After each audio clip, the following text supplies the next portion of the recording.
Hello everyone, my name is Muhammad and I'm a nursing student at the College of Lake County. Today I'll be giving a speech about a subject that I've been really interested in. Now that subject is mine uploading. Well, mine uploading is a new technology that could take us further than any other technology could.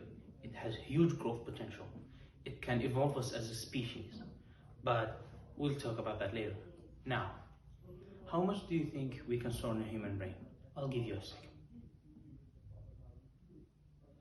Okay, we can store around 2.5 petabytes of storage in a human brain, according to Professor Paul Robert at Northwestern University.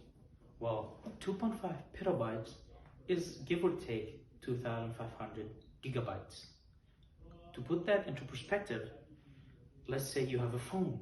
Your phone could come up with 1 terabyte of storage. So 2,500, your mind is basically 2,500 times more than your phone. Imagine that. And most people think 1 terabyte is more than enough for their entire life. Now think about it. Okay, now what is the mind? Well, according to Scottish philosopher Alexander Bryan, listed in the Encyclopedia Britannica, the mind is a complex of 5 functionality: perceiving, remembering, considering, evaluating, and deciding. Okay? Now, where do you think our consciousness lies? Now, that will take us to the first premise out of 3 premises that we will use to run our theoretical technology. Number 1, physicalism. Physicalism is the belief that the brain and the mind and your consciousness are one part. So if we, let's say, take a chunk of your brain, we'll be basically taking part of your consciousness and your soul. Now, that goes against non-physicalism. Non-physicalism is the belief that the mind is something greater, something intangible, which goes along well with religion. Religion believes that the soul, the consciousness, the mind are all one part, which are intangible. Okay? Number 2, second premise is scannability. Scannability is the ability to take an entire scan of your brain and save it up as a digital version. Well, in April 1st, 2019, the Allen Institute for Brain Technology ran that same experiment. They took 1 millimeter cube of mouse brain and they chopped it up into 25,000 pieces. They then laid them out, ran 5 microscopes for 5 months straight to analyze that 1 cubic millimeter. Now, how much do you think they took?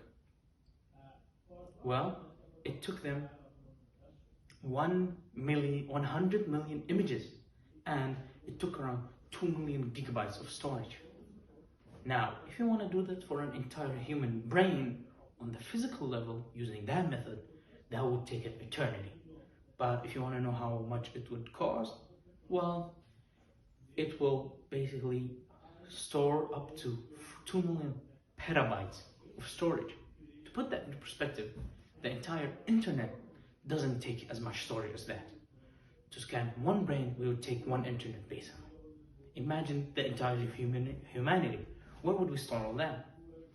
Well, now the technology is still pretty new, but let's say the technology does actually work, which is the best case scenario. Of course, with our technology right now, it would take a long time, but at some point we will be able to do that. Now, what would humanity do with an entirety of time? We would basically take you as a human, scan you, make a digital version of you, and now you can live your normal life, and when you're almost dead, you'd connect yourself to your digital version. Now, instead of being 2 separate entities, you're 1 entity. Now, let's say something happens to your digital version, either it gets corrupted, damaged, or deleted.